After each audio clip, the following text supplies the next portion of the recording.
Muy buenas noches. Bueno, estamos muy contentos de estar esta noche con ustedes. Mi nombre es María Fernanda Rebollo, formo parte del equipo del Programa Regional de Participación Política Indígena. Y bueno, es un gusto realmente estar en Santa Cruz esta noche para compartir esta publicación y nos alegra sobre todo poder estar después del COVID, así que esperamos que sea un espacio de reflexión y de intercambio, aprovechando la visita de nuestros panelistas que nos acompañan con mucha alegría. Comenzamos entonces por presentar al doctor Carlos Dabdub, quien es médico por la Universidad Nacional de La Plata, es doctor en medicina por la misma institución, doctor honoris causa en Health Science, tiene una especialidad médica en neurocirugía, ha ganado el premio Román Arana Iniger, fue presidente del Comité Pro Santa Cruz en 1986 a 1988, fue diputado nacional del 89 al 92 y ministro de Salud y Previsión Social del 92 al 93. Actualmente el doctor es vicerrector de la Universidad Frans Tamayo, a quien agradecemos mucho este espacio. Por favor.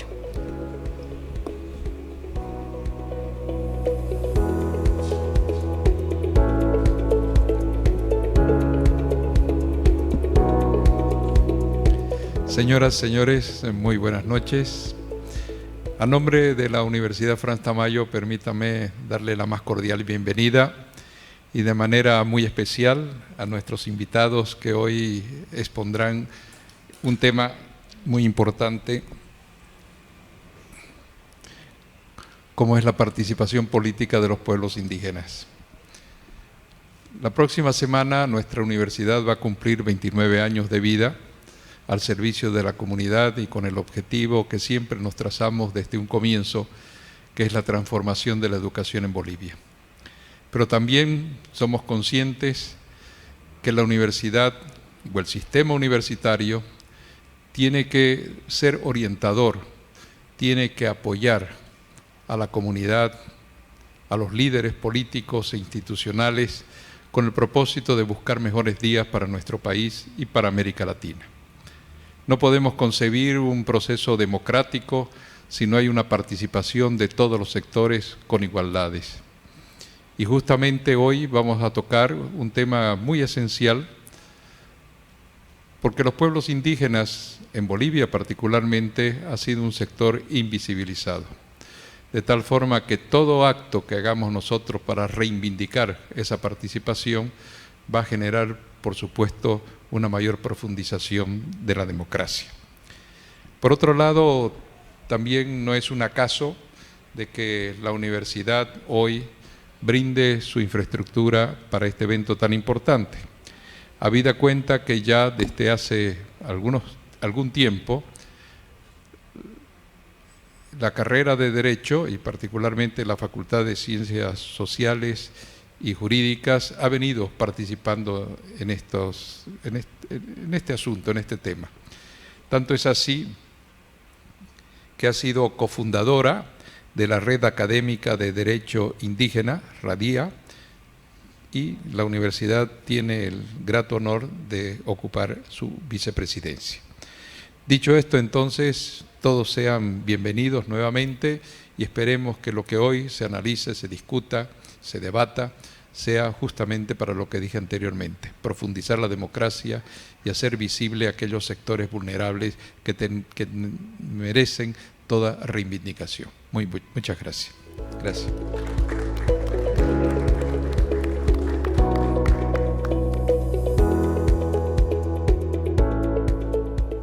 Muchas gracias. A continuación escucharemos las palabras de Bernardo Ponce, coordinador del Programa Regional de Participación Política Indígena.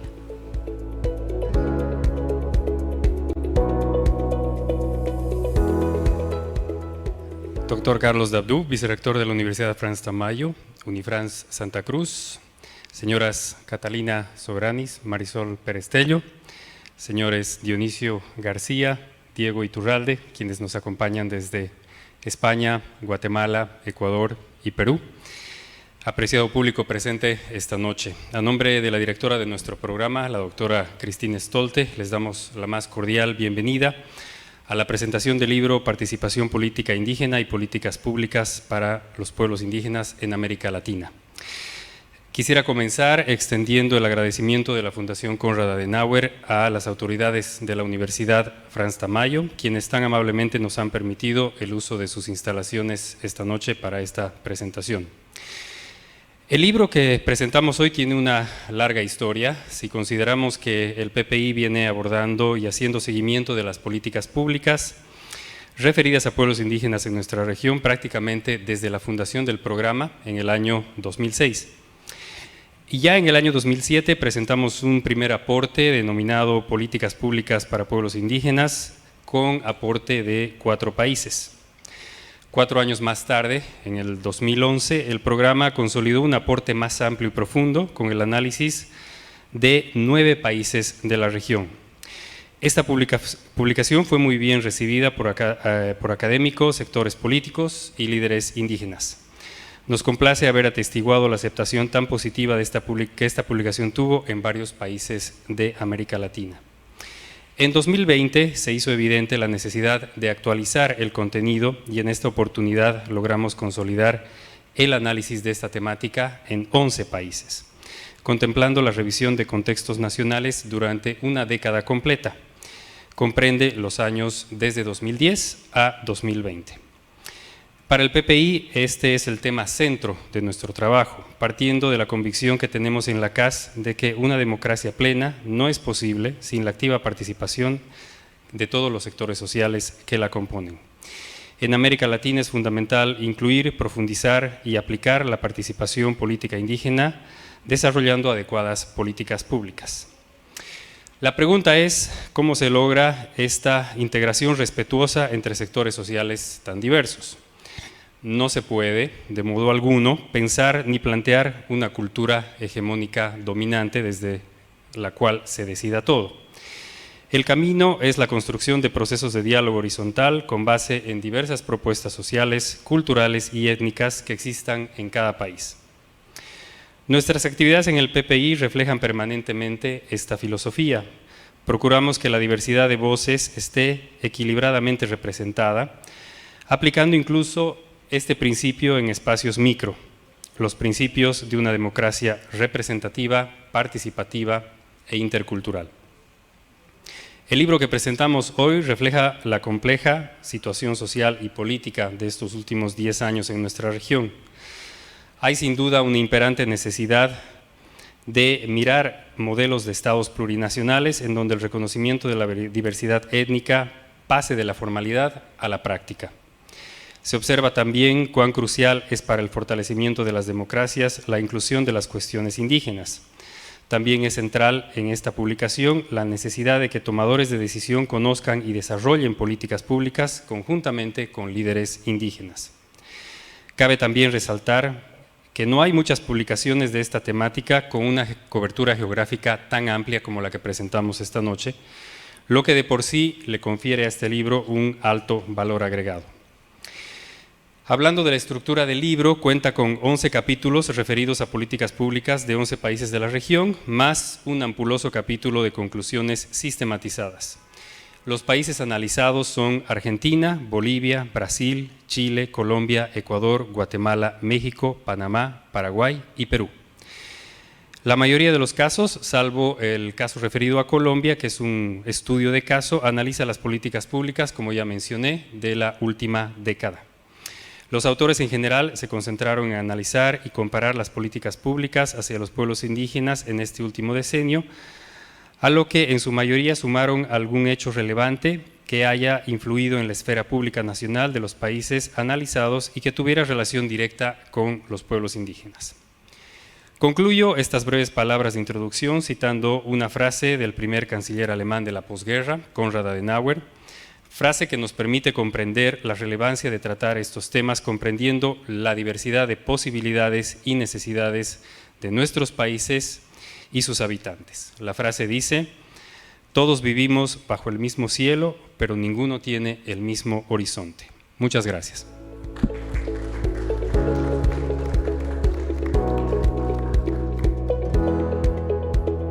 Muchas gracias.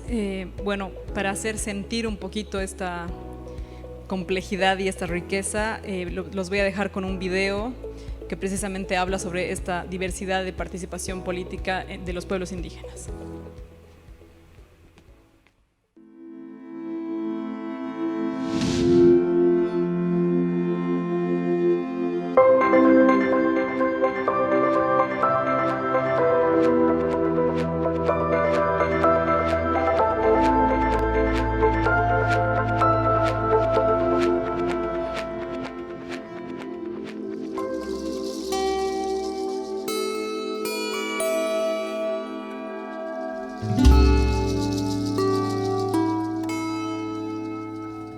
Empezar a afirmarme como indígena, mi identidad, y a sentirme orgulloso de, empieza un proceso de rescate de las autoridades indígenas.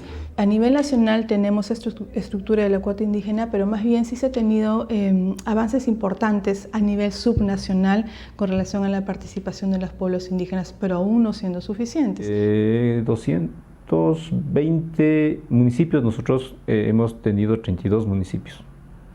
De 24 prefecturas, nosotros tuvimos 5 prefecturas. Uno diría que en Colombia, Perú y Ecuador ha habido muchos más éxitos a nivel local en la participación política local, es decir, municipal o a veces hasta provincial o departamental, como el departamento del Cauca en Colombia, y muchas menos éxitos a nivel nacional. En Colombia, en particular, el movimiento indígena ha sido maltratado desde diferentes líneas. Por un lado está el Estado reconociéndolo de manera adaptativa cuando es necesario e invitándolo a participar por medio de la política tradicional, sabiendo que, como tú estabas diciendo, Perú, Bolivia, Ecuador, Colombia, venimos de un esquema de políticas tradicionales y de partidos políticos tradicionales donde los indígenas no tienen cabida. No puedo participar en partido político. ¿Por qué? Porque es sinónimo de sinvergüenza. Pierdo mi calidad ética. Hemos logrado algunos gobiernos seccionales, alcaldías, prefecturas, concejalías, ¿no? Ha sido una muestra de demostrar una capacidad, una experiencia política, una capacidad como para también gobernar.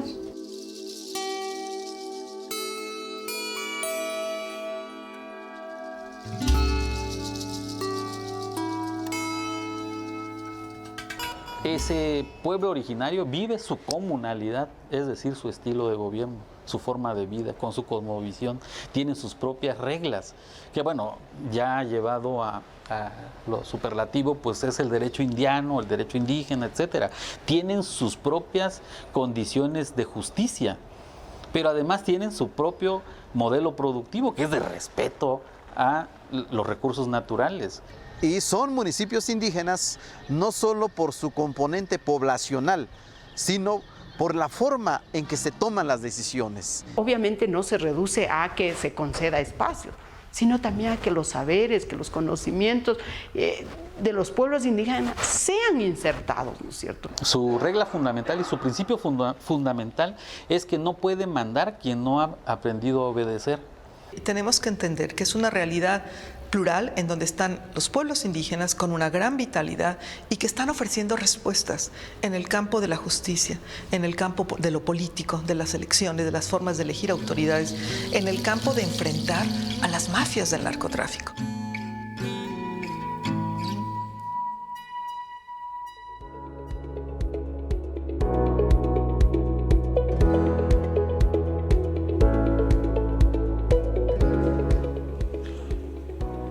Bueno, sin más dilación les voy a presentar a nuestro panel, quien, bueno, personalmente desearía que aprovechen muchísimo, sobre todo por la experiencia que tienen.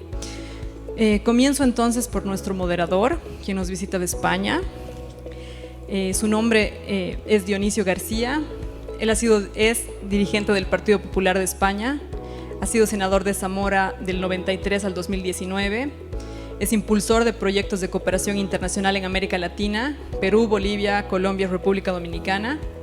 Es experto en proyectos de desarrollo de comunidades indígenas de la selva central del Perú y observador electoral internacional en México, Guatemala, El Salvador, Honduras, Panamá, Venezuela, Ecuador y Bolivia. También tenemos a Diego Iturralde, quien nos visita desde Ecuador, quien es abogado y antropólogo, especialista en antropología jurídica y derechos de los pueblos indígenas. Ha sido docente e investigador universitario en Ecuador, México, Bolivia, Chile, Costa Rica y Guatemala.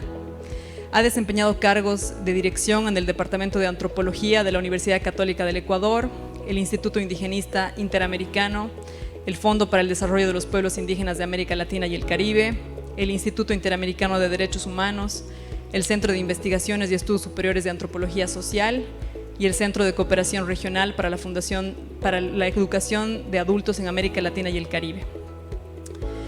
Ha sido además director de Planificación y Gestión Estratégica y actualmente coopera con la Confederación de Nacionalidades Indígenas del Ecuador. También tenemos a Catalina, quien nos visita de Guatemala. Es abogada y notaria, profesora universitaria y consultora en diversas ramas de Derecho y en Ciencias Políticas. Tiene estudios especializados en formación política, gerencia política, análisis y resolución de conflictos. Tiene estudios de posgrado en Derecho de los Pueblos Indígenas, análisis estratégico, seguridad y geopolítica y un doctorado en seguridad estratégica. Actualmente es consultora en análisis estratégico para el PNUD de Guatemala y es docente de Derecho de los Pueblos Indígenas en la Universidad Rafael Landívar. Además, ha sido presidenta del Congreso de la República, ministra de Trabajo y Previsión Social y secretaria de la Paz. Finalmente, pero no menos importante, tenemos a Marisol, quien viene de Perú. Marisol Perestello es abogada y notaria. Es profesora de Derechos Humanos en la Universidad de San Martín de Porres y el Centro de Derechos Humanos y Derecho Internacional Humanitario de las Fuerzas Armadas, teniente de inteligencia de la Reserva del Ejército del Perú.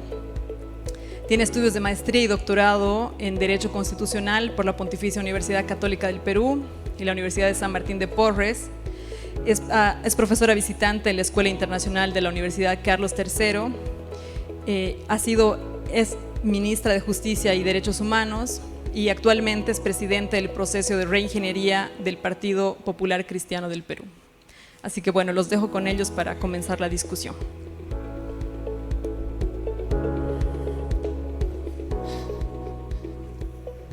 Muy buenas noches a todos. Muchas gracias, María Fernanda, por esa presentación. Yo quiero que mis primeras palabras sean de gratitud al rector, al vicerrector de la universidad por acogernos aquí. A la Fundación Konrad Adenauer, aquí representada por Bernardo Ponce, su coordinador, y a la directora del programa, que no está en este momento aquí, Cristina, y a todo el personal que trabaja en la Fundación, por dos cosas. Primero, por preocuparse de una parte muy importante de la población en Iberoamérica que ha permanecido desatendida y olvidada por los dirigentes y por gran parte de la población de los países durante demasiado tiempo.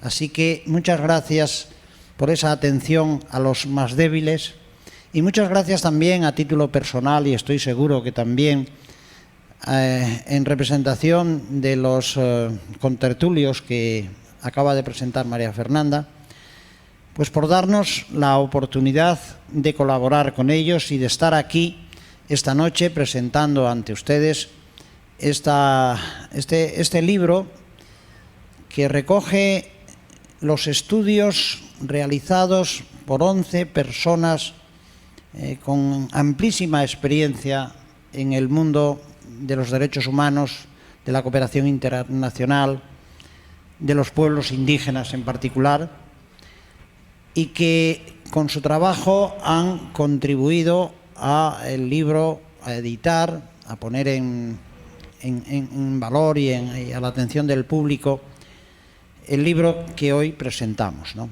Y muchas gracias sobre todo a las personas que nos escuchan, que han tenido la amabilidad, veo muchas caras de jóvenes estudiantes, de acudir una tarde a escuchar, a prestar atención e interés por un problema cada vez más visible y que esperamos que esta tarde les ayude con la intervención de los ponentes pues a sentirse más atraídos por ese mundo que está cerca y que ha estado tan lejos y tan de espaldas durante tanto tiempo.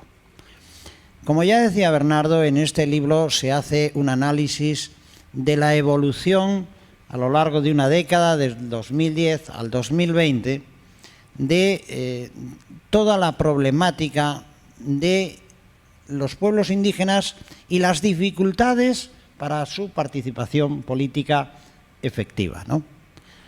Entonces yo me he permitido, para dar pues eso, algunas pinceladas de este libro, hacer algunas preguntas, hacerle a los ponentes algunas preguntas que, en fin, en poco tiempo que tenemos no puede ser mucho, pero que les ayuden a hacerse una idea de cómo está la situación y sobre todo despierten en ustedes el interés por profundidad leyendo el libro, ¿no? La primera pregunta se la voy a hacer a todos para que la contesten. Ellos pues son de Perú, de Ecuador y de Guatemala. 3 países con una importante presencia de población indígena. Y por lo tanto, conocedores, si nos dan un perfil de cómo está la situación en su país, nos ayuda un poco a conocer cómo está en toda la región. Así que esa primera pregunta es, en estos 10 años que van del 2010 al 2020, ¿cómo ha evolucionado la situación de la participación de los pueblos indígenas en la vida política? ¿Qué cosas han mejorado? ¿Qué cosas están estancadas? ¿Qué cosas han retrocedido?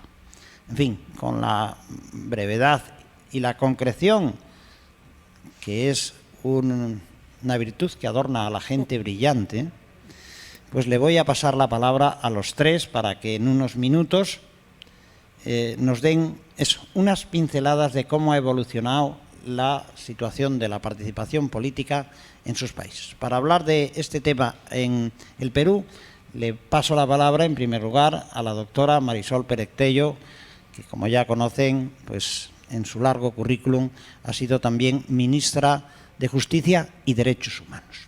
Cuando quieras, Marisol. Muchas gracias, Dionisio, y muchas gracias al vicerrector por aceptarnos en este espacio y, por supuesto, a la Fundación Konrad Adenauer en general y al programa de participación político indígena en particular.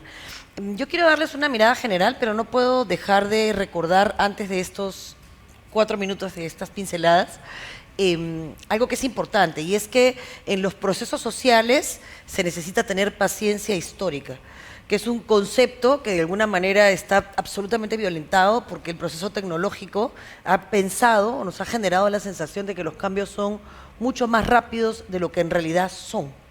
Y entonces, para quienes pertenecemos a una generación que no creció con este concepto de interculturalidad, cargados además, por lo menos en el Perú, hablaré siempre de del territorio que conozco, por no faltar el respeto además a nadie más pretendiendo hacer análisis de escritorio, con una serie de taras y de complejos raciales, problemas de discriminación, problemas de conflictos sociales que detonan el terrorismo, pero que terminan siendo enfrentados de una mala forma, que terminan negándole la lengua o el idioma y el traslado de este idioma a la siguiente generación para evitar estigmatización, en fin, todo esto medio enredado, lo hemos heredado la generación que hoy tiene entre, digamos, 40, 50, 60, que dirigir las riendas del país y tomar decisiones. Es decir, primero nos toca decodificar esas posiciones y luego empezar a construir una mirada de país común que nos permita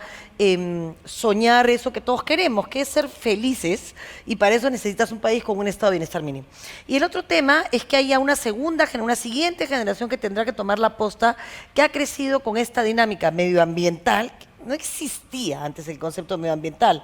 Empezó con la COP20 y con todos estos temas que hoy son absolutamente próximos, pero que no lo eran hace 30 años o 35 años, 40 años. A nadie se le ocurría pensar en el cambio climático, ni en el efecto invernadero, eso no eran conceptos que se manejaran. Entonces necesitamos conversar. Bueno, el Perú no está fuera de ese proceso histórico complejo y en realidad incorpora la legislación indígena como una respuesta a un desastre que se llamó Bagua. La historia del Perú en materia de pueblos indígenas no se entiende, no se consigue sin Bagua.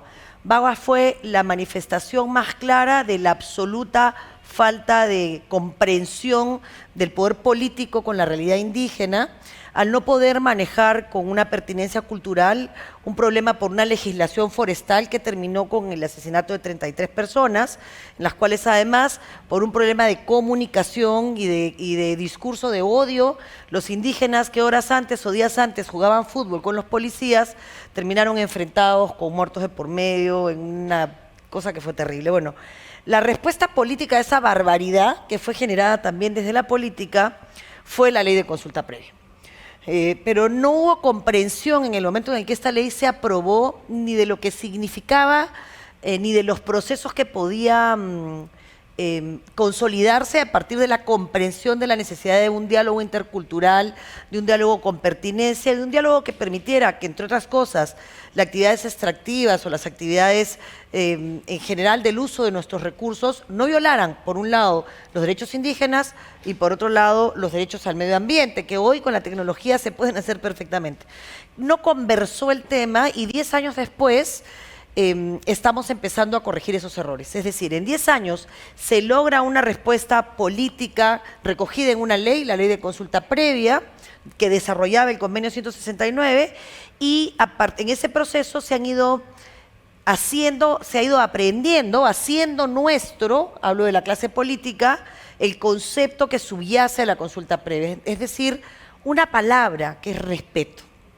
Difícil en un país que tiene que superar tantos conflictos. El balance es positivo si lo vemos desde la paciencia histórica, es lentísimo si lo vemos desde 10 años de niños que tienen anemia, desnutrición, problemas en aprendizaje, pésima infraestructura, problemas de acceso a salud, contaminación. Pero hemos avanzado si entendemos que vamos a tener que trabajar con más fuerza, con más firmeza, con más claridad en entendernos como un país que tiene que respetar las distintas cosmovisiones, 52 etnias con lenguas y diferentes, que tienen que buscar en el mestizaje y en esos procesos de reconocimiento de lo que somos, nuestra identidad. Gracias. Muchas gracias a ti, Marisol, por la concisión y el ajustarte al tiempo, que siempre para un moderador es la batalla a mantener. Pasamos ahora la palabra a Diego Iturralde, que nos va a dar esa visión también general de cómo está la situación en el Ecuador. En el panorama indígena de América Latina, Guatemala y Bolivia son los dos países con la mayor porcentaje de personas pertenecientes a pueblos indígenas. Luego creo que está Perú y eventualmente México. México quizá el porcentaje es más bajo, pero son 17 millones de mexicanos los indígenas. Y Ecuador está en el tercer rango, digamos, en general, ¿no? Para que tengamos una idea rápida. Pero en Ecuador se desarrolla un movimiento indígena, un movimiento social indígena desde los años 80, que va caminando con mucha solvencia, con mucho ritmo a lo largo del tiempo. Y va conquistando poco a poco, principalmente los derechos. Creo que ha sido, sí, es un movimiento que pasó rápidamente de la demanda de facilidades de salud, de educación, a la demanda de derecho a la educación, derecho a la salud, derecho al trabajo, etcétera, etcétera, ¿no? Y hay un movimiento que se caracteriza por eso y que va logrando paulatinamente una buena participación, una buena articulación en la vida nacional. Muy pronto, a mediados de los 90, el movimiento nacional indígena, el contenido en la principal organización, numéricamente hablando, planteó un proyecto político y desde entonces ha empujado ya no solo un proyecto de reivindicación de derechos, sino un proyecto político como una hoja de ruta para llegar a participar en el poder, básicamente. Y un año después creó un signo político para que quede bien distinto lo que es el movimiento social y la organización social de lo que es el partido político creado por ellos, que lleva adelante esto en su participación. Es el movimiento Pachacuti Nuevo País. Y siguieron avanzando en esa dirección. El reporte de los 10 años primeros 10 años de este siglo, en el libro anterior de participación política, es muy interesante porque probablemente muestra la cumbre de ese desarrollo, la inclusión del catálogo de derechos indígenas, del sentido de que Ecuador es una sociedad intercultural con un Estado plurinacional, etcétera, etcétera. Este es el punto culminante de ese desarrollo en general y coincidente con la adopción de la Constitución del 2008 en Ecuador y de 2009 en Bolivia, y eso nos puede facilitar. Entonces, lo que está en este libro es qué pasa desde que se llega a la cumbre para adelante, de que se llega al poder para adelante, de que en la Asamblea Constituyente todo lo que planteó el movimiento indígena quedó expresado como norma constitucional. ¿Y qué pasa? También hay que decirlo, es muy importante reflexionar qué pasa con este movimiento en un gobierno del socialismo del siglo XXI, que era para el 2010 una apuesta, digamos, muy, muy importante. Y lo que pasa y de lo que da cuenta el artículo que yo he escrito para el libro es que viene un periodo de bajada, viene un periodo de pérdida en el lado del gobierno, que a pesar de haber llegado al poder con mucho apoyo de los sectores populares y de los pueblos indígenas, los va dejando fuera. Es decir, es un proyecto político que no acepta dialogar con otros proyectos políticos, aunque ambos sean más o menos del mismo signo, sino que tienen que ser monolíticos, hegemónicos. Entonces ahí hay unos 10 años, o unos 5 o 6 años muy desagradables de calificar a los dirigentes como reos de delitos, ¿no? Lo que se llama criminalización de la protesta social, pérdida de los espacios institucionales que se habían logrado. Se cerró la Dirección de Educación Bilingüe, la Universidad de Amautahuasi de los pueblos indígenas, el programa de salud intercultural en el Ministerio de Salud se achicó completamente en este periodo. Y al mismo tiempo, este doble camino con el pie del movimiento indígena en las calles y con el pie del movimiento Pachacuti en el área política, etcétera, también fue perdiendo su identidad, de tal manera que llegamos ahora a un punto en que hay una tensión que podría acabar rompiendo, es decir, el movimiento social indígena no está conforme con su representación en Pachacuti, Pachacuti no está conforme con ser el que expresa de cualquier manera, en estos 10 años que acabamos de pasar, se ganaron más gobiernos locales, municipales y provinciales que los que se habían ganado hasta 2010. El candidato de Pachacuti llegó tercero en las elecciones nacionales a un punto de diferencia del actual presidente de la República. Entonces el presidente pasó a la segunda vuelta y logró ganar, pero el candidato del movimiento Pachacuti llegó tercero. Y en el Congreso, es notable lo que pasa en el país, en el Congreso la mayoría es del candidato que perdió, del candidato de Alianza País, el sucesor del presidente Correa. Esa es la mayor cantidad de legisladores. El segundo bloque de legisladores es el de Pachacuti. Y el cuarto o quinto es el bloque de legisladores del presidente de la República, que ganó la segunda vuelta, pero que en la primera no logró levantar una. Entonces estamos en un momento muy difícil en que las partes no se hablan, etcétera, etcétera, ¿no? Y esto es lo que pinta el artículo sobre esta década. Muchas gracias, Diego. Y finalmente, para darnos la visión de cómo está la situación en su país, tiene la palabra Catalina Soberanis. Buenas tardes. Honrada de participar en este acto tan importante, y hago propias las palabras de reconocimiento y agradecimiento de nuestro distinguido moderador, a la generosa hospitalidad de la Universidad Franz Tamayo, a la presencia de todas y todos ustedes acá y a quienes nos siguen virtualmente. Y en relación a Guatemala, quisiera referirme a una evolución cualitativa que el movimiento indígena ha tenido en Guatemala, a partir del movimiento de resistencia a la conmemoración del 5º centenario que se inició a principio de la década de los 90 y que llevó al otorgamiento del Premio Nobel de la Paz a la dirigente indígena Rigoberta Menchú.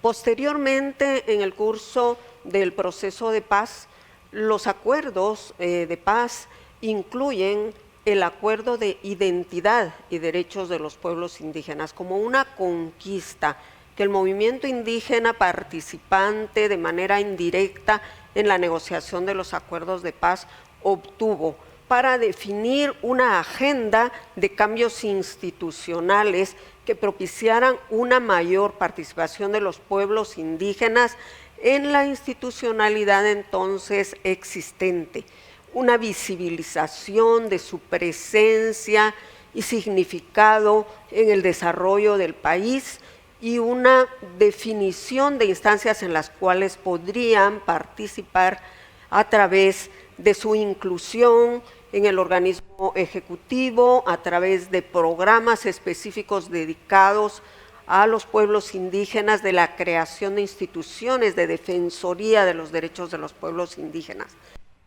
A lo largo de los últimos 10 años podemos hablar más que de cambios formales e institucionales que quizá han sido limitados, de una evolución cualitativa del movimiento político de los pueblos indígenas.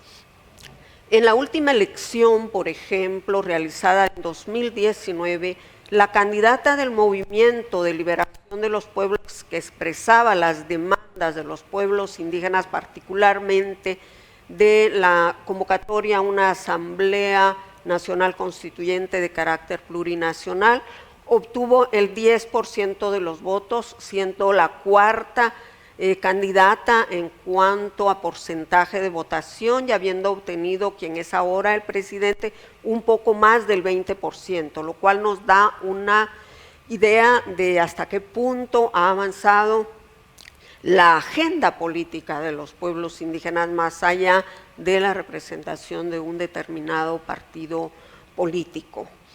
Y ahí podemos identificar cómo esas demandas inicialmente, como antes decía, iban hacia la participación en cargos públicos, hacia la reforma de la ley electoral y de partidos políticos para introducir acciones afirmativas a una demanda, en primer lugar, del efectivo cumplimiento del derecho de consulta del convenio 169 de la OIT, que fue aprobado precisamente como parte de los compromisos de los acuerdos de paz, ya que debemos recordar que las principales víctimas de las 200,000 que tuvo ese conflicto armado interno y que duró más de 30 años, fueron precisamente las personas indígenas, las comunidades y los pueblos indígenas.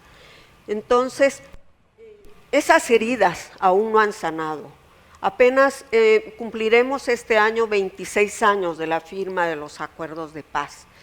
Y entonces esto se ha traducido en una extrema polarización política en donde las narrativas del conflicto armado interno han vuelto a cobrar vida, en una polarización de izquierda y derecha, en la cual los defensores del statu quo acusan precisamente de extrema izquierda a quienes promueven un cambio, cualquiera que éste sea.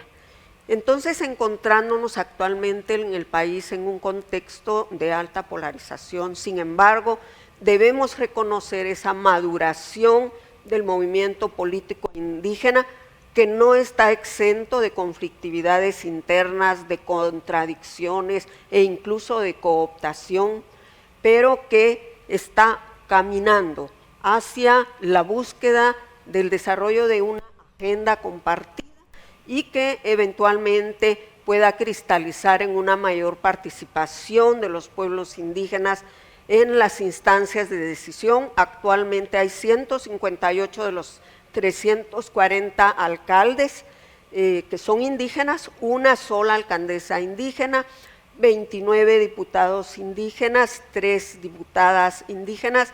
Sin embargo, esta participación no se debe a acciones afirmativas, sino a los procesos a través de los partidos políticos. Yo diría que esa es la situación en Guatemala. Muchas gracias, Catalina. Bueno, con el fin de, en el limitado tiempo que tenemos, de tratar algunos otros aspectos, los más posibles, tengo unas cuantas preguntas que voy a ir haciéndolas a cada uno de vosotros, no repetir la misma pregunta para todos.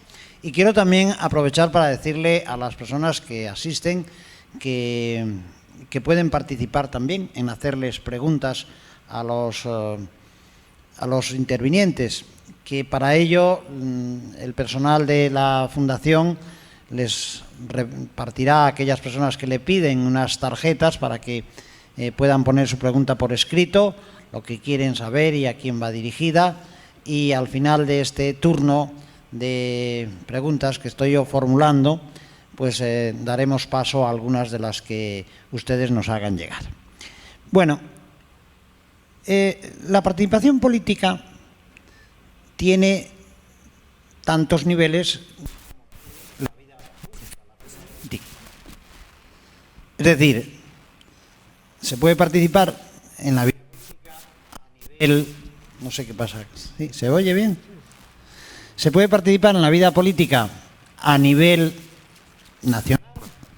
Se puede participar en la vida política a nivel regional y también a unos niveles más inferiores, no, más cercanos al ciudadano local.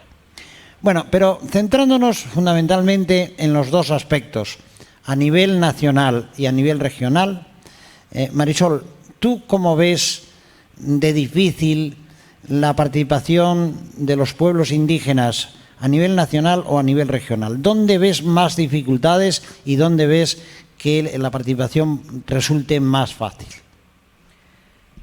Yo creo que sin duda la participación más compleja es a nivel nacional, ¿no? La más próxima, la local, que a mí me parece la fundamental en política, porque yo creo que esto debiera ser una doble entrada, ¿no? El reconocimiento de los problemas en una realidad geográfica tan compleja como la del Perú, en la que puedes ir de la costa a la selva en 6 horas, digamos, 2 cordilleras nos cruzan, es una cosa bien complicada. Entender realidades tan distintas solo se puede desde lo local, o sea, con un gobierno local muy fuerte que tenga capacidad de articular con el gobierno provincial, con el regional y con el nacional. Es decir, el conocimiento de la realidad sobre el terreno que te permite diagnosticar el problema, elevarlo con suficientes mecanismos para que esto suceda y poder encontrar soluciones territoriales o soluciones globales. Entonces, yo creo que la participación a nivel del gobierno local está siendo cada vez más importante.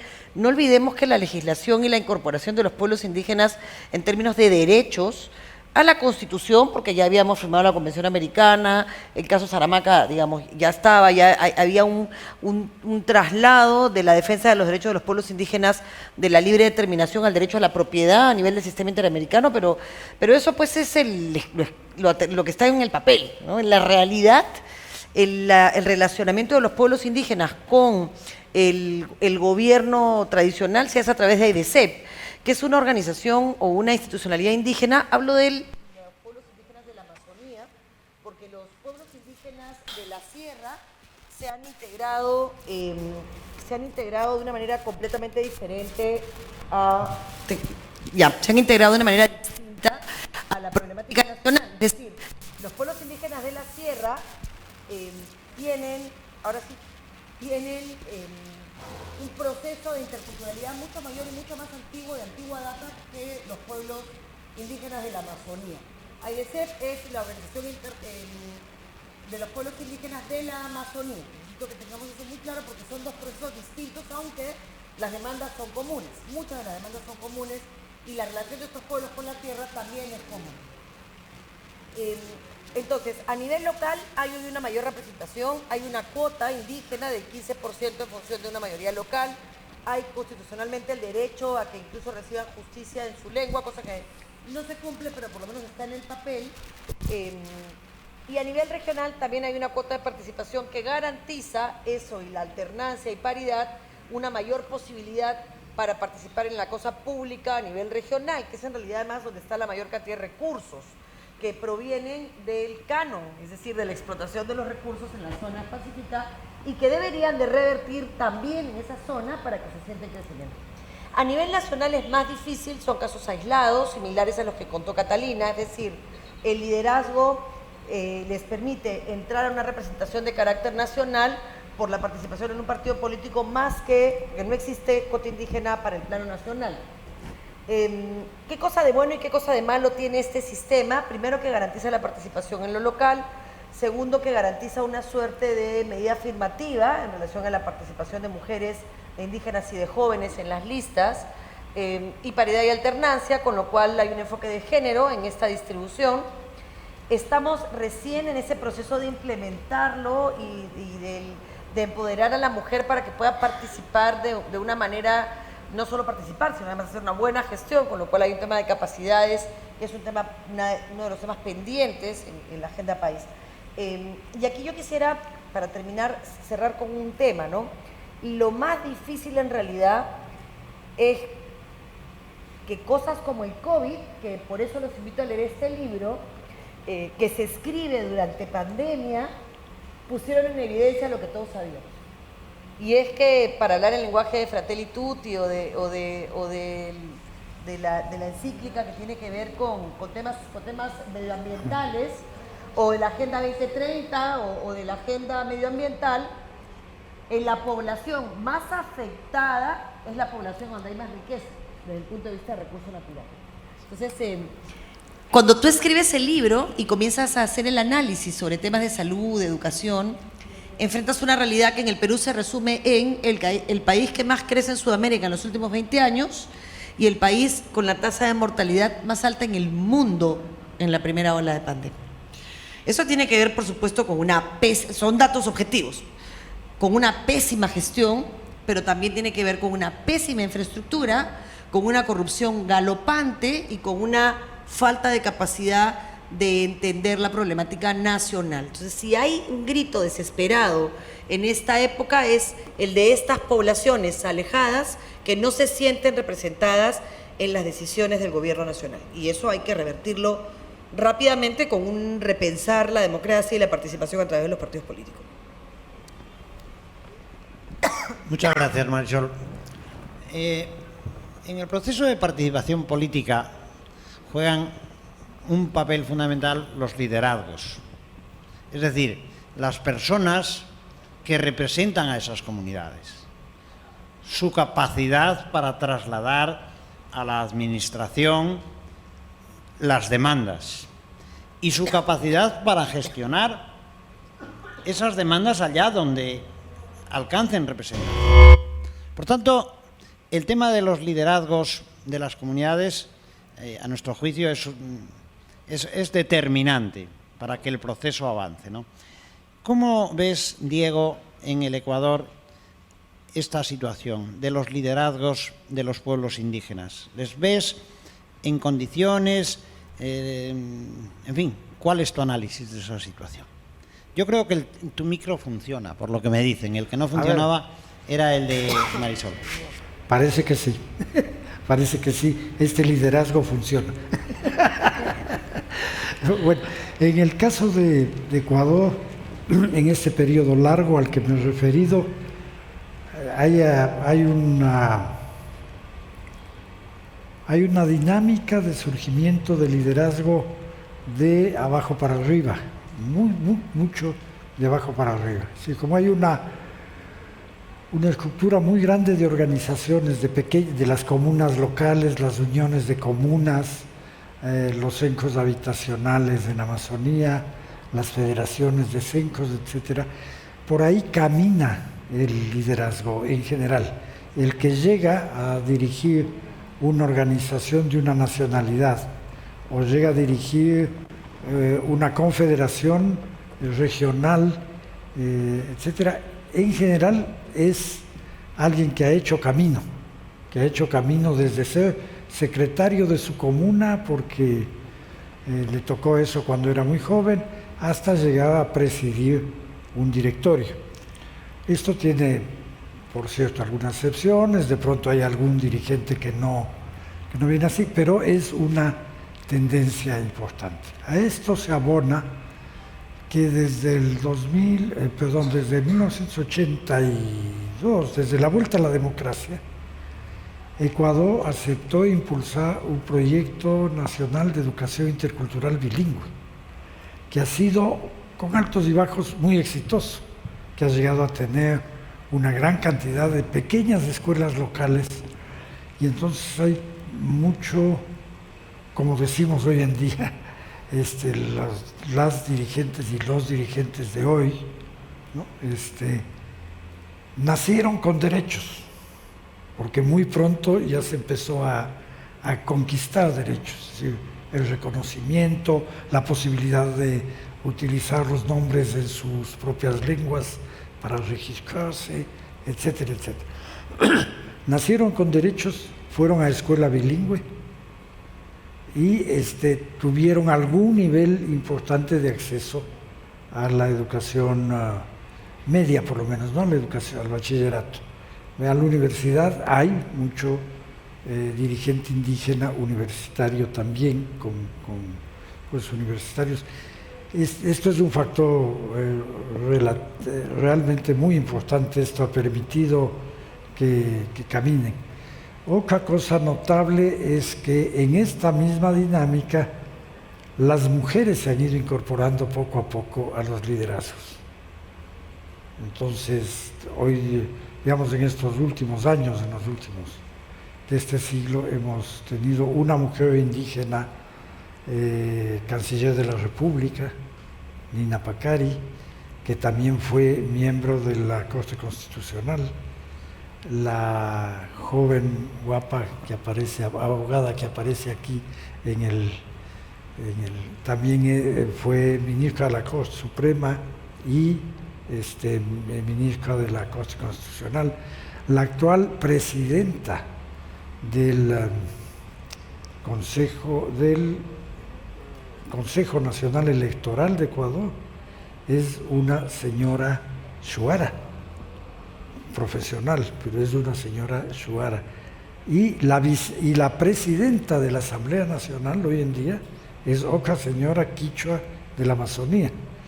Entonces, esto digo para señalar unos pocos caminos en general que han ido viendo.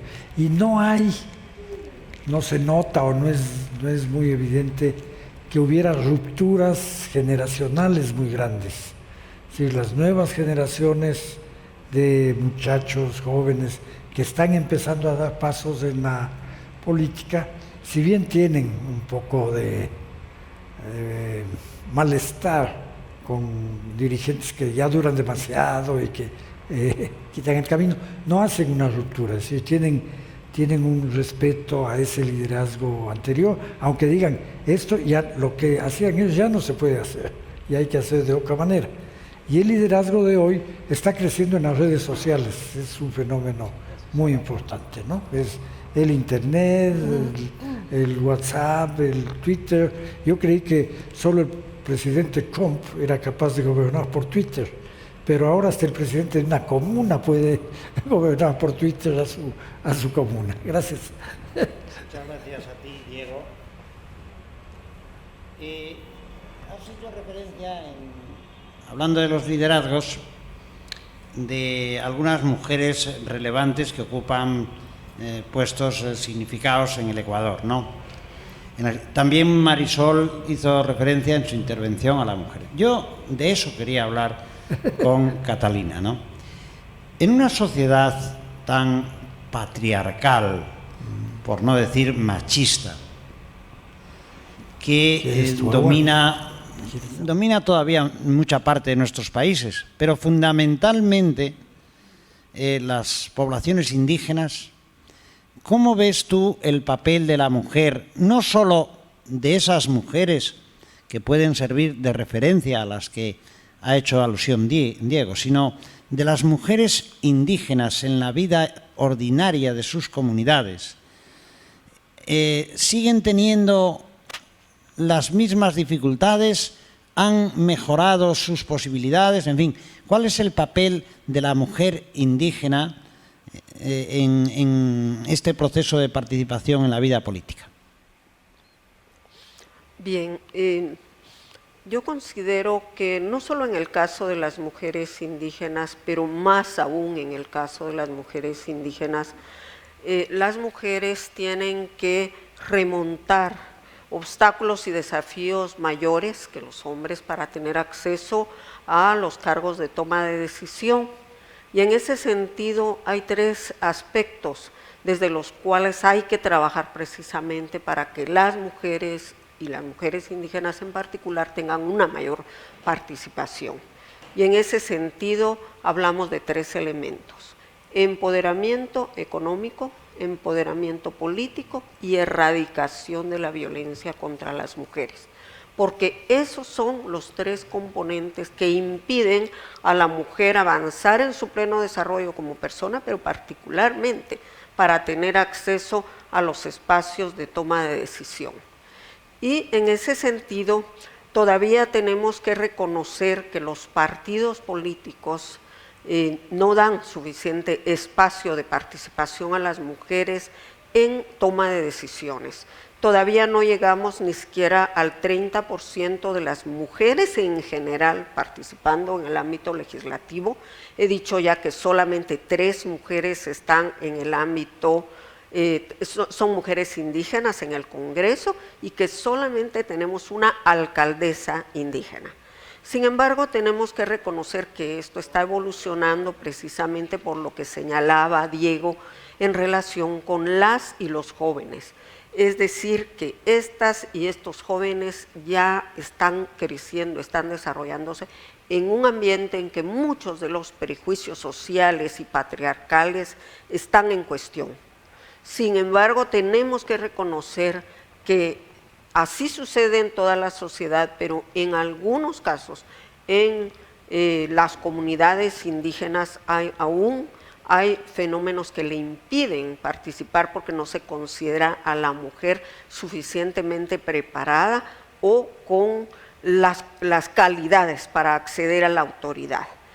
En algunos programas de diferentes proyectos de apoyo a los pueblos indígenas hemos logrado que por primera vez mujeres puedan ser autoridades indígenas.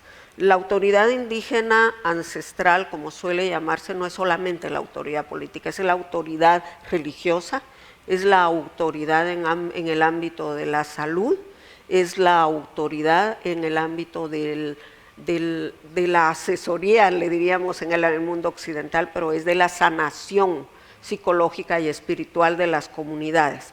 Entonces ya estamos viendo a más mujeres en ese ámbito.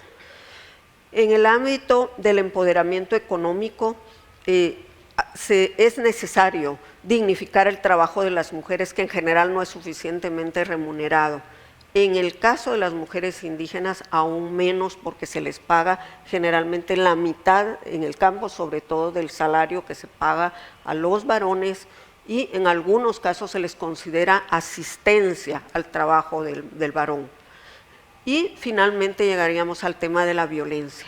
También tenemos que reconocer que el acceso a la justicia en el ámbito de la juridicidad indígena no tiene las suficientes garantías para que las mujeres tengan una verdadera justicia, sobre todo en casos de violencia intrafamiliar. Y finalmente el embarazo temprano, que es una forma de violencia que impide a las niñas el desarrollarse plenamente cuando son obligadas a ser madres, cuando ni siquiera han tenido un pleno desarrollo físico. Entonces, esos son males que existen en la sociedad en su conjunto, pero en algunos ámbitos comunitarios e indígenas no podemos negar que aún existen, y es por eso que hay que hacer un esfuerzo adicional para apoyar y para acompañar a las mujeres indígenas para lograr ese empoderamiento. Muchas gracias, Catalina. Para, primero, dejar espacio a las preguntas del público y para cumplir con los horarios que nos habíamos previsto y no abusar de la amabilidad de los que están aquí, voy a formular dos últimas preguntas a las que os ruego la contestación con la mayor concisión que es. A ver, Diego, a la vista de tú que conoces muy bien pues todo el tema de cómo ha evolucionado la participación política de los pueblos indígenas en general y en particular en el Ecuador, ¿cuáles crees tú que son los obstáculos más importantes que tenemos que vencer para lograr una participación política plena? Hay muchos, hay muchos. Por eso te digo que aquellos que tú consideres más importantes. Más importante. Hay que señalar uno, y es que aun cuando en casi todos los países, en el caso de Ecuador, en el caso de Perú y en el caso de Bolivia y Guatemala, hay un momento en que se dan reconocimientos de derechos en las constituciones, de derechos, reconocimiento constitucional de que existen los pueblos, de que hacen parte de la nación, de que tienen unos derechos específicos por una cantidad de razones, etcétera. El desarrollo legislativo de esos derechos es muy lento, cuando existe. Hay algunas veces en que no existe. Entonces, el artículo constitucional es una promesa, pero si no hay legislación que los desarrolle, no hay forma y esto es más o menos generalizado en América Latina en general, y esto es un poco complicado. Eso afecta, en pocas cosas, a un régimen territorial apropiado. No me refiero a la propiedad de las tierras, sino al ordenamiento territorial de la gobernabilidad de un país. Si el país reconoce que está formado por entidades sociales diversas, que tienen presencias territoriales concretas, tiene que tratar de salir del esquema republicano clásico de provincia, municipio, parroquia, o provincia, región, cantón, y encontrar una forma en que estos grupos, estos pueblos, puedan constituirse en una circunscripción más, que puedan coexistir más o menos al nivel de municipio, ¿no?, como la circunscripción territorial indígena, porque eso posibilita el cumplimiento de los derechos sin meter ruido en el resto del país. Voy a poner el ejemplo de Colombia y el ejemplo de Ecuador. Colombia, en la Constitución del 91, creó unas circunscripciones indígenas, unas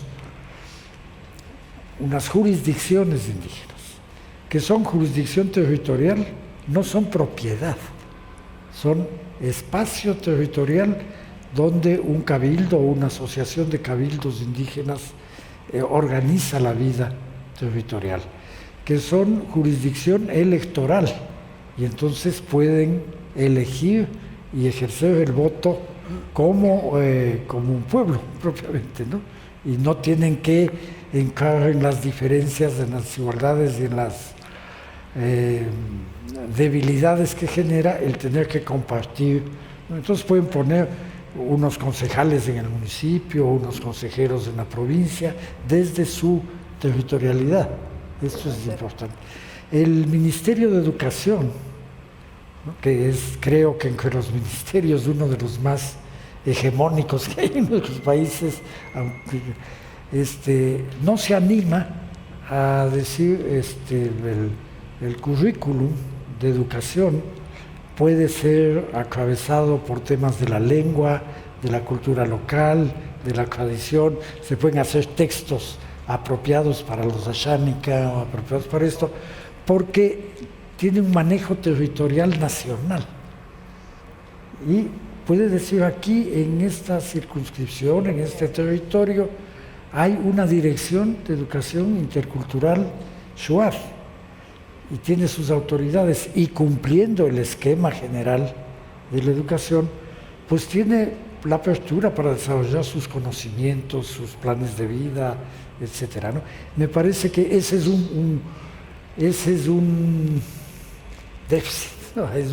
En el caso de Ecuador, la ley orgánica de ordenamiento territorial, autonomía y descentralización, tiene un capítulo que habla de las circunscripciones territoriales indígenas, pero creó unos procedimientos que tienen que hacer consultas, que el Tribunal Electoral tiene que hacer una elección previa, etcétera, etcétera, que no ha permitido que se constituya ninguna circunscripción.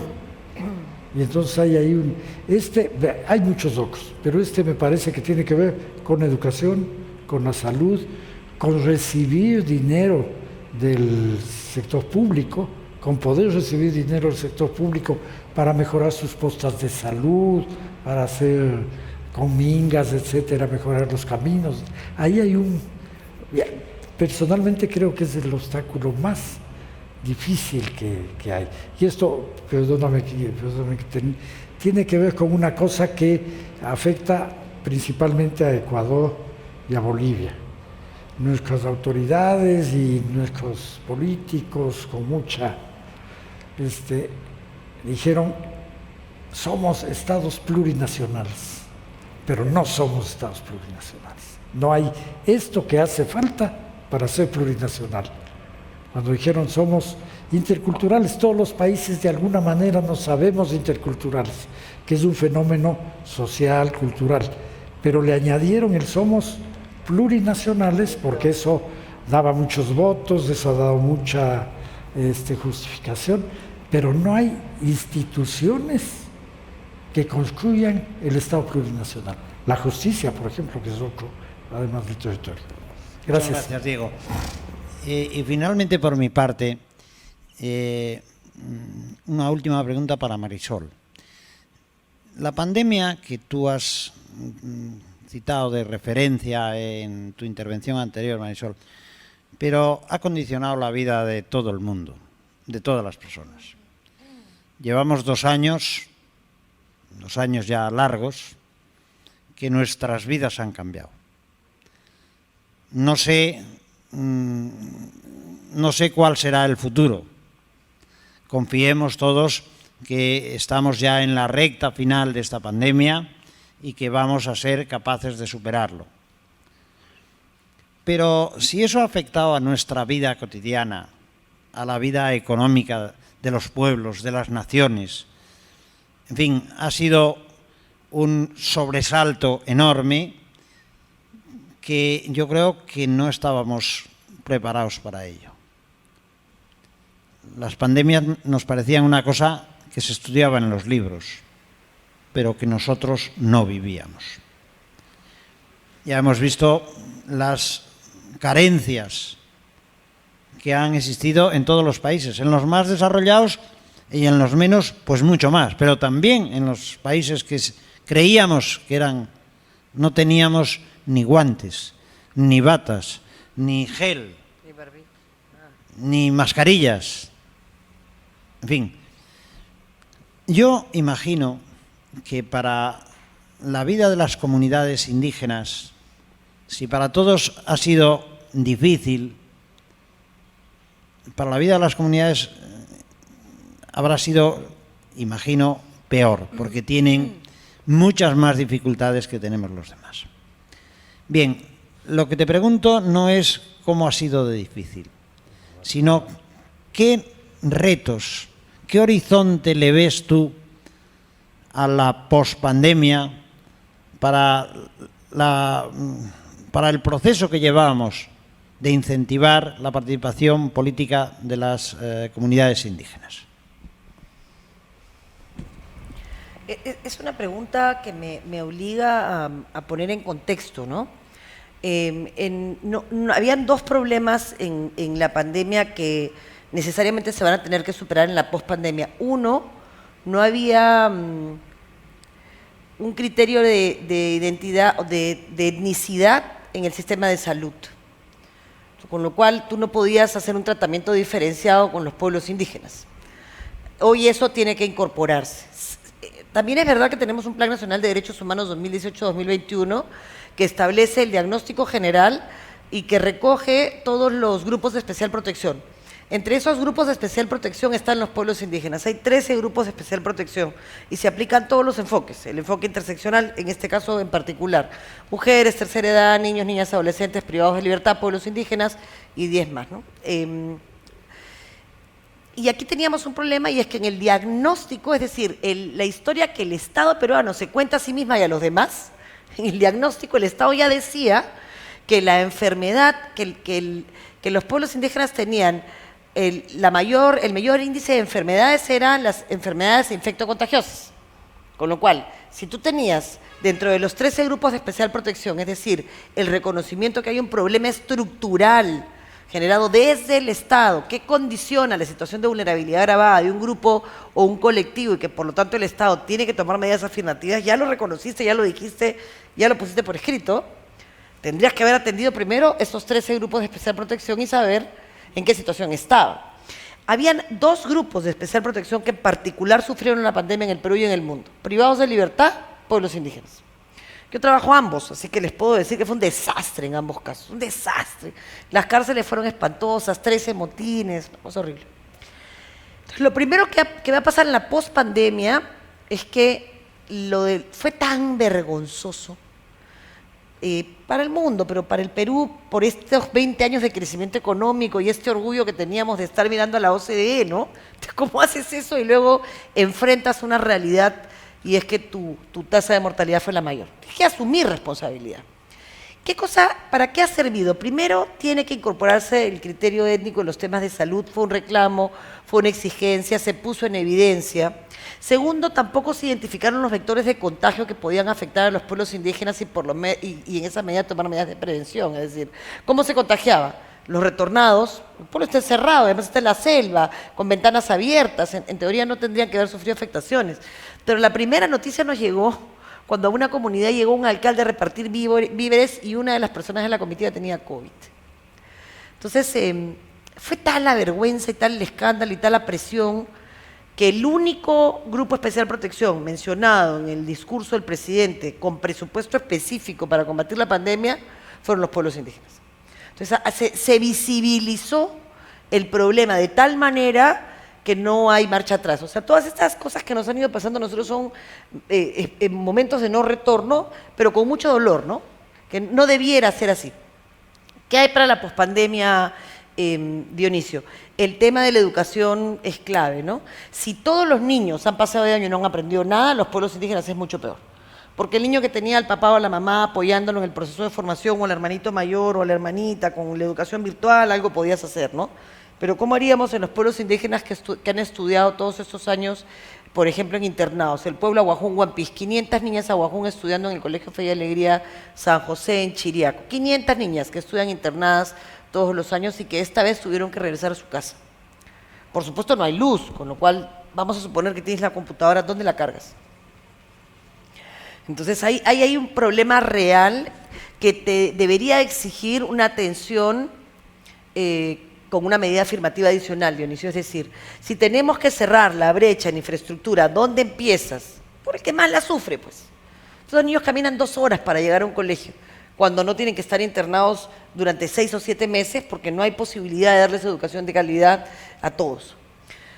Si van a estar en su casa y la educación virtual te da una alternativa, porque te la da, podrían estar internados 3 días y estar con sus familias 4 días si tuvieran educación virtual. Entonces necesitas generar una red, hacer un internet para todos, de verdad. Y existen las posibilidades tecnológicas hoy para hacerlo. Entonces, cierras la brecha de infraestructura, cierras la brecha de virtualidad o de acceso a redes Y el tema del agua es otro problema, porque claro, si le decías, no voy a hablar de los presos, porque ya eso es otra película de terror, pero si le dices a los pueblos indígenas, tienes que lavarse las manos y no hay cómo, estamos complicados, ¿no? Entonces, yo creo que la evidencia de lo injustos que habíamos sido como país en la distribución de la riqueza respecto a la atención que esa generación de riqueza tan importante nos había dado con los pobres entre los pobres, que además han tenido una exclusión histórica, ha cambiado el panorama en el futuro, Dionisio. Y creo que de eso ha habido mucha conciencia en el país. O sea, creo que, por ejemplo, el tema de los muertos, se los contaba ayer en el taller que teníamos, ¿no? Tú tenías un muerto, eras un pueblo indígena y entonces no te daban plata para comprar el cajón. Tú tenías que comprar el cajón y luego te lo reembolsaban. No hay manera, no se podía. No hay $300 en un pueblo indígena para comprar un cajón. Entonces, esa falta de consistencia y de conciencia social creo que nos ha pasado una factura que ha terminado en una situación de crisis política terrible, en una polarización espantosa, en la que hay un enfrentamiento que ha agudizado el complejo tejido social, y si queremos encontrarnos necesitamos atender a los más necesitados, y los más necesitados en el Perú lamentablemente mayoritariamente son los dueños de los recursos naturales que no los benefician directamente cuando son explotados. Entonces tiene que haber en la pospandemia un cambio en la mirada de a quién se atiende primero, de cómo se corrigen las desigualdades, para que podamos pensar en ser el país que queremos ser, que es un país con igualdad de oportunidades, tan simple como eso, en el que la regla sea el respeto, ¿no? Muchas gracias, Marisol. Bueno, ya estamos en la recta final, aunque había bastantes más preguntas, por cuestión de tiempo hemos seleccionado 4. Como hay que ser equilibrados, he visto que Catalina ha tenido una intervención menos a las preguntas que yo formulé, porque contestaron Marisol y Diego, yo creo que 3 y Catalina 2. Así que ahora, de las 4 preguntas que tenemos aquí, haré 2 a Catalina y 1 a cada uno de ustedes. Lo que sí les pido es que, como ya estamos al final, que las respuestas sean lo más concisas posibles. A Catalina le pregunta Juan Pablo Marca. Le dice, en gran medida, ¿cree que la pérdida de identidad, entendido, indígena en las poblaciones urbanas repercute en la reducción de espacios de la representación política y los escaños en los países de América Latina? Es decir, la pregunta, tal y como la entiendo, es ¿la acumulación de población indígena en las poblaciones rurales repercute sobre la representación política de los pueblos indígenas? Esa es la primera. Y la segunda dice así: en Bolivia, a mayor participación indígena, no se ha garantizado un mejoramiento sustancial de los derechos de los indígenas. Entonces, ¿qué provecho tiene para las comunidades indígenas que sus miembros sean políticos, autoridades, si pese a eso no hay un mayor acceso a los servicios esenciales? Las dos me parecen bien preguntas interesantes. Uno, ¿cómo afecta la concentración de la población urbana? Y otro, en un país como Bolivia, la participación política ha sido mayor, más alcaldes, pero eso no ha mejorado los derechos. O eso es lo que pregunta la persona que ha hecho esta pregunta. Cuando quieras, Catalina. Muy bien. Pues Guatemala es un país que tiene fenómenos de movilidad humana muy grandes, tanto al interior del propio país como fuera de Guatemala, ya que, como sabemos, en este momento ya somos como la última frontera hacia América del Norte, y en ese sentido miles de personas, sobre todo menores no acompañados, adolescentes, viajan fuera del país. Pero en el caso de la migración interna que se señala en esta pregunta, se trata de que en el conflicto armado interno muchos indígenas se fueron obligados a migrar hacia las ciudades para protegerse por un lado, pero también en busca de mejores oportunidades económicas. Y efectivamente, muchos de estos ciudadanos y ciudadanas indígenas no tienen un sentido de pertenencia o identidad y no reclaman tampoco a partir de su identidad indígena una mayor participación política y muy probablemente pueden no apoyar candidaturas indígenas. Yo creo que ese fenómeno sí afecta a el hecho de que no haya una mayor votación en los comicios que permita a candidaturas indígenas acceder a espacios de toma de decisión. Y en relación a la segunda pregunta, esta, se refería a qué tema, ¿me decías? Sí, la segunda se refería, dice, en Bolivia la mayor participación no garantiza más derechos. O sea, lo que yo comprendí de esta pregunta es que el hecho de que haya más indígenas en puestos de toma de decisión no ha repercutido en un cambio en las condiciones de vida de los pueblos indígenas en su conjunto. Yo así lo entiendo. Y entonces, pues en este sentido, tendríamos que preguntarnos si es no solamente el hecho de provenir de un pueblo indígena automáticamente identifica a esa persona indígena en un cargo para representar los intereses de los pueblos indígenas y para trabajar en pro del bienestar y el mejoramiento de condiciones de vida de los pueblos indígenas. Aparte de que lo que ya se ha señalado, que es un fenómeno estructural, el hecho de que las poblaciones indígenas no tengan acceso a todos los servicios y a todos los bienes que requerirían para su bienestar personal y su desarrollo como personas, a la baja presencia del Estado en áreas de población indígena, yo diría que esto tiene que tener una relación con una mayor, no representación, sino representatividad de quienes acceden a cargos públicos. Muchas gracias, Catalina. Diego, Rosa Lin Moreno hace una pregunta muy concreta. Dice, de todos los países de América Latina, ¿cuál cree usted que es donde se da una mayor participación política de los indígenas?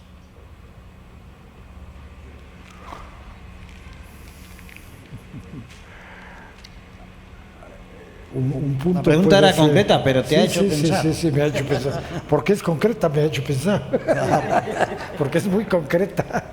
Y pero ahí hay un amplio espectro de lo que podemos decir participación política o mayor participación política, ¿no? Entonces, de lo que yo conozco, que me ha sido cercano, podría ser México, por ejemplo. Porque México tiene, ya dije, cerca de 17 millones de personas indígenas, se hablan 60 lenguas, están distribuidos en casi toda la geografía nacional. El sistema nacional mexicano, en algunas zonas, desde muy antiguo, desde los años 30, privilegia mucho el municipio. El municipio es una entidad importante y es electa, ¿no? Es electa. Entonces ahí uno de pronto puede decir, yo he vivido entre purépechas, entre zapotecos, conozco los rarámuri, etcétera, y ves que funciona la participación y que el Estado está ahí tratando de controlar, tratando de aclientelar, ¿no? Que eso es muy típico de un gobierno gobiernos como los de México, pero en esa expansión, digamos, hay mucha participación en general. También es una cultura, para volver a seguir en México, en que privilegió siempre el mensaje, es decir, no creó un imaginario de una división entre lo indígena y lo no indígena, sino que dijo, México es un país muy mestizo, ¿no? y muy continuo en el mensaje, y eso permite que se pueda participar en política aunque se sea indígena, en general. Entonces, esa es una forma de pensar, digamos, de posiblemente contestar. El ejemplo que tenemos ahora de Bolivia es OC. Es decir, muchas personas indígenas involucradas en la gestión pública, ¿no? De todos los niveles. Habría que preguntar, porque en el caso boliviano está acá, sobre todo para el altiplano, el modelo sindical. Y el modelo sindical no es una representación, estrictamente una representación política, es una exclusión de la representación en general. Entonces, podría ser que haya mucha presencia, pero haya poca corriente, digamos, de la dinámica social indígena a través de esas personas que están ocupando cargos hacia la política gubernamental. Finalmente tengo mucho... otro caso es el de Colombia.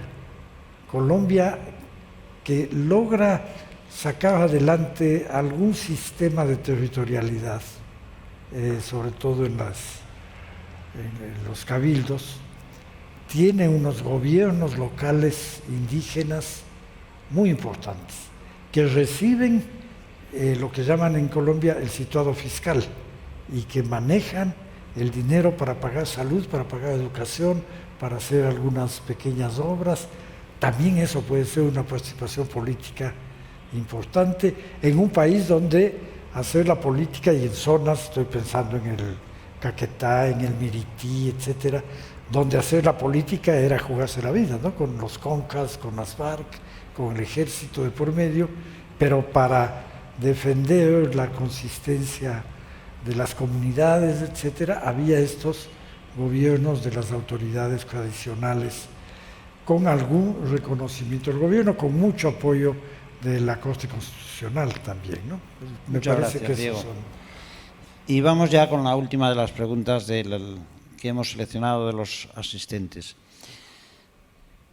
La persona que hace esta pregunta hace una nota previa de crítica que dice: en muchos casos los gobiernos usan los procesos democráticos, entre comillas, de los pueblos indígenas con la finalidad de satisfacer sus propios intereses, desvirtuando así los objetivos de estos procesos. Esto es lo que afirma previamente. Y dice la pregunta: ¿cuál sería el mejor mecanismo para combatir la distorsión de estos procesos democráticos que se hacen de los pueblos indígenas? Esta pregunta ya para Marisol, y con ella concluimos todo este interesante entrevista que yo he tenido la oportunidad de dirigiros las preguntas del público y algunas que habíamos seleccionado previamente. Así que, Marisol, cuando quieras. Bueno, yo quiero agradecer la pregunta primero porque efectivamente hay un problema de distorsión del proceso democrático interno y muchas veces de uso del sistema democrático indígena, que es sustancialmente distinto, ¿no? Yo siempre hablo de la pirámide invertida porque nos permite entender la dinámica indígena mejor. En nuestro sistema de representación tradicional, la base social elige al representante y se lo tiene que, quiero usar una palabra técnica, tienes que aguantar los 5 años, o 4, o lo que dure el periodo, porque ya tu participación democrática terminó con el ejercicio del voto. Votaste y luego pierdes toda posibilidad incluso de exigir rendición de cuentas. En algunos países hay la suerte de la alternancia, digamos, la alternancia durante periodo. No en todos. En los pueblos indígenas la pirámide se invierte. El poder está en la base social. Y el representante de esa base social es el presidente, el APO, la autoridad, dependiendo del curaca, dependiendo de cómo la llamen en cada pueblo indígena. Y esa base social, en el momento en el que la autoridad deja de representarlos, la saca. O sea, es un sistema democrático participativo completamente distinto. ¿Puede funcionar eso en la democracia tal y como la conocemos? Es difícil. Pero sí hay mecanismos intermedios, ¿no? Por ejemplo, la renovación por tercios, que te podría permitir sacar a los inútiles antes de que terminen de destruir toda posibilidad de que tu país salga adelante. Y por supuesto, al mismo tiempo mantienen institucionalidad. ¿Cómo haces para que no se distorsione un proceso de elección de cualquier tipo? Porque esto no es a nivel de pueblos indígenas, es a todo nivel. Se manipulan sindicatos, se manipulan gremios, se manipulan organizaciones sociales de base. O sea, primero hay que hacer que la política vuelva a ser lo que ha sido siempre, lo que debiera de ser, que es de verdad, y lo digo convencida de lo que les estoy diciendo, por más que esto pueda sonar excesivamente romántico, es una forma muy sublime de amor al prójimo. Lo que pasa es que todos los ladrones han tomado la política porque lo hemos permitido. O sea, pero el verdadero político es profundamente sacrificado, es como el verdadero dirigente. El verdadero dirigente hace por los demás, y la crítica está en dirigente universitario, dirigente de profesores, dirigente de la organización del colegio, de los padres de familia del colegio. Porque ningún padre de familia hace nada y el que hace siempre hizo mal, escogió mal la...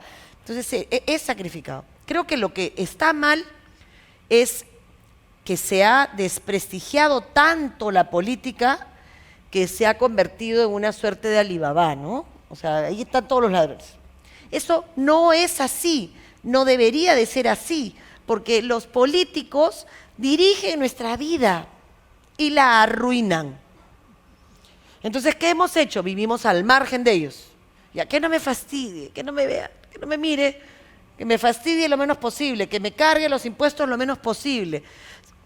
Y eso no es posible. Porque la pandemia no entendió de ricos y pobres, nos mató sin discriminar. Y los servicios de salud no sirvieron sin discriminar. Entonces, o hacemos que los mejores de nuestra sociedad la dirijan, y para eso, si nosotros creemos que los que están son pésimos, entremos, pues. El espacio que no ocupas lo va a ocupar otro. Ahí dice Dionisio que aplica la teoría de los gases, que en verdad es eso. El espacio que tú dejas en política lo va a ocupar otro. Y si seguimos dejando que en la política entren los peores de la sociedad, los ladrones, los que en su vida van a ver un billete del tamaño del cheque de fin de mes, que tampoco, por lo menos en nuestros países, es un sueldo millonario. Los que quieren hacer plata, que vayan a hacer empresa. Los que quieran salir de su país, que vayan a hacer política. Pero que se preparen mínimamente para hacer las cosas bien. Yo creo que el problema no es de manipulación, el problema es de abandono de los espacios de toma de decisión, porque como no nos gusta, porque está feo y te desprestigia. Yo soy notaria y soy profesora universitaria, eso me encanta, todos te quieren, también soy política, estoy fregada, pues.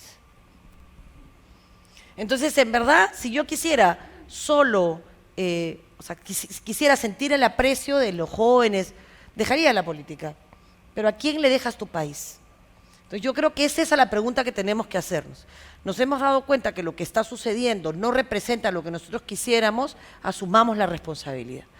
Y con eso les agradezco a todos el espacio, por supuesto a Catalina y a Diego el privilegio de poder estar acá, a Dionisio como siempre su dirección y cariño, y a quienes están apoyándonos en la sala y que a muchos de ellos son autores también del libro, a Marco, a Griselda, a Lupe, a Simeón, la gratitud por haber aprendido de ellos, y a la Fundación Konrad Adenauer por habernos reunido y por generar este espacio de diálogo entre nosotros que siempre enriquece. Los invito a leer el libro, es un libro hecho con la frustración propia de la pandemia, con la conciencia de que podía ser lo último que dijeras respecto de un tema en el que tienes muchas cosas que decir, así que creo que ahí van a encontrar ese sentimiento que nos acompañó a todos los que escribimos, ¿no?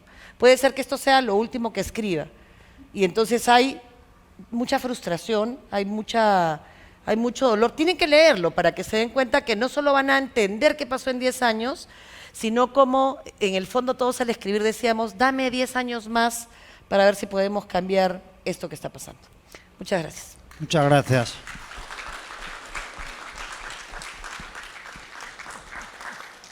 Muchas gracias, Marisol. Ya estamos en el final. Yo creo que se pueden, analizando, como llevamos algunos mucho tiempo ya, cómo evoluciona la participación de los pueblos indígenas en la región, se pueden encontrar, pues seguramente, muchas deficiencias, muchas carencias, muchos errores. Pero cuando uno echa la vista hacia atrás, yo creo que también hay muchas cosas positivas. Han dejado de ser invisibles. y han, aunque sea con, iba a decir, a la fuerza, pero han conseguido los pueblos indígenas abrir un espacio en la agenda de los políticos. Y por cierto, hablando de políticos, yo he sido político, soy político porque uno no deja de serlo, aunque ahora no lo ejerza muchos años. Los políticos son un reflejo de la sociedad, oiga. Los políticos son como cualquier otra actividad. Hay gente decente, que es la mayoría, y hay gente indecente. Y en todo caso, los responsables de tener esos políticos somos los ciudadanos cuando votamos. O cuando no votamos.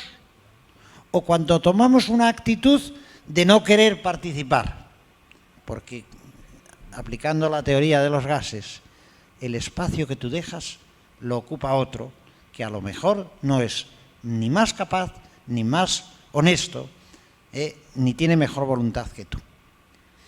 Bueno, cerrado este paréntesis, a mí me parece que el avance fundamental en el tema de participación de los pueblos indígenas está no solo en que las instituciones y los políticos los meten ya en su agenda, sino que está en la agenda de los sentimientos de los jóvenes. Los valores de los pueblos indígenas están asociados a la protección del medio ambiente, de la naturaleza, de la ecología. Y eso es algo que no solo le preocupa a los indígenas que viven en sus comunidades alejadas, le preocupa también a los jóvenes universitarios que forman su futuro en esta universidad. Y eso ocurre aquí en Santa Cruz, pero ocurre también en mi país, en España, donde no hay pueblos indígenas. Pero esos valores son los que le preocupan también a los jóvenes universitarios y no universitarios. Por lo tanto, yo creo que es una causa viva. ¿Por qué? Porque ha prendido en el futuro de las sociedades de nuestros países. Nada más, ahora hemos llegado al final. Muchas gracias a los participantes, a los tres ponentes, porque realmente me la habéis puesto fácil. No he tenido que llamaros a la atención y al orden, que es algo que a los políticos le ocurre mucho, porque los políticos son una clase de gente que cuando le das un micrófono y tiene delante un público amable que le escucha porque es educado y no le muestra su aburrimiento, hablan y hablan y hablan y hablan y no hay manera de callarlos.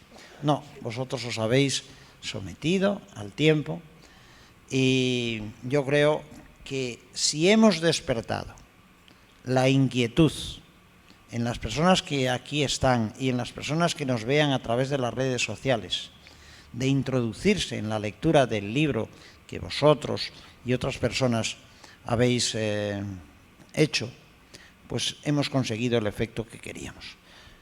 Me dice nuestros amables dirigentes de la Fundación CAS que además de acogernos, que además de darnos un espacio, ahora nos van a invitar a un refrigerio, un cóctel que hay aquí a la entrada al que todos ustedes están invitados. Muchísimas gracias.